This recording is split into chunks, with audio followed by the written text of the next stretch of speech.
Halo, mahasiswa program studi Perencanaan Wilayah dan Kota Universitas Terbuka. Selamat datang kembali di mata kuliah Perancangan Kota dan Kawasan. Pada video ini kita akan membahas mengenai modul ke-8 tentang demokrasi dan politik di ruang publik.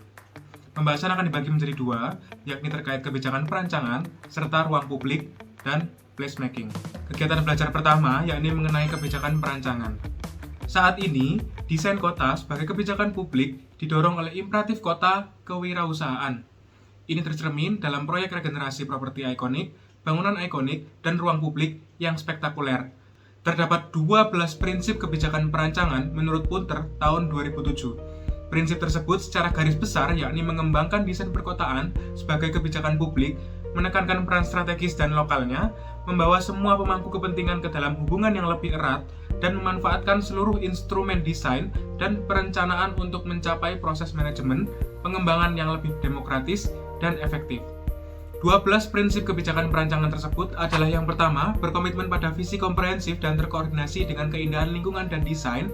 Yang kedua, mengembangkan dan memantau rencana desain perkotaan dengan dukungan komunitas dan industri pengembangan serta tinjauan berkala. Yang ketiga adalah memanfaatkan berbagai aktor dan instrumen termasuk pajak, subsidi, dan akuisisi lahan untuk mempromosikan desain yang lebih baik. Yang keempat adalah mengurangi efek eksklusif dari strategi kontrol dan regulasi desain perkotaan. Yang kelima, yakni menangani keterbatasan zonasi dan mengintegrasikan zonasi ke dalam perencanaan. Yang keenam, yakni mempertahankan komitmen pada desain perkotaan yang melampaui elevasi dan estetika untuk mencakup kenyamanan, aksesibilitas, komunitas, vitalitas, dan keberlanjutan. Yang ketujuh, yakni mengembangkan prinsip desain generik dan kontekstual serta membedakan persyaratan wajib dan panduan desain.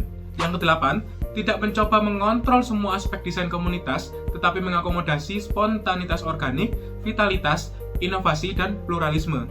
Yang kesembilan adalah mengidentifikasi peran yang jelas untuk intervensi desain perkotaan. Yang kesepuluh adalah menetapkan prosedur administratif yang tepat dengan opini tertulis untuk mengelola diskresi administratif dan dengan mekanisme banding yang sesuai. Yang ke-11 adalah mengimplementasikan proses perizinan yang efisien, konstruktif, dan efektif.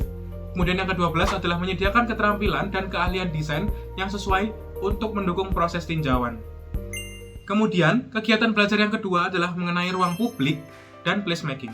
Ruang publik adalah ruang terbuka yang dapat diakses dan dinikmati oleh semua orang tanpa memandang usia, gender, ras, etnis, agama, kemampuan fisik, dan latar belakang sosial ekonomi.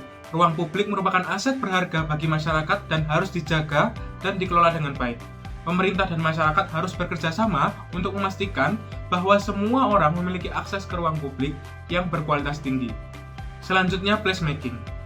Placemaking adalah sebuah pendekatan holistik dalam perencanaan, desain, dan pengelolaan ruang publik yang melibatkan partisipasi aktif masyarakat.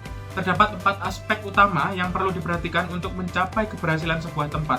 Yang pertama yakni mengenai akses dan keterhubungan, yang kedua adalah kenyamanan dan citra, yang ketiga adalah fungsi dan aktivitas, yang keempat adalah sosialitas.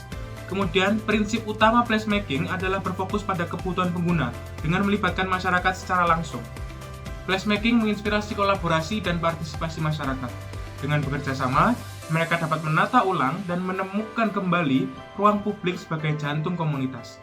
Melalui proses kolaboratif ini, placemaking di ruang publik dapat memperkuat hubungan antara manusia dan tempat yang mereka gunakan bersama-sama. Sekian pembukaan untuk modul ke-8 pada mata kuliah ini. Untuk mempelajari secara lengkap, mahasiswa dapat membaca melalui buku modul yang sudah diberikan. Terima kasih, sampai jumpa kembali.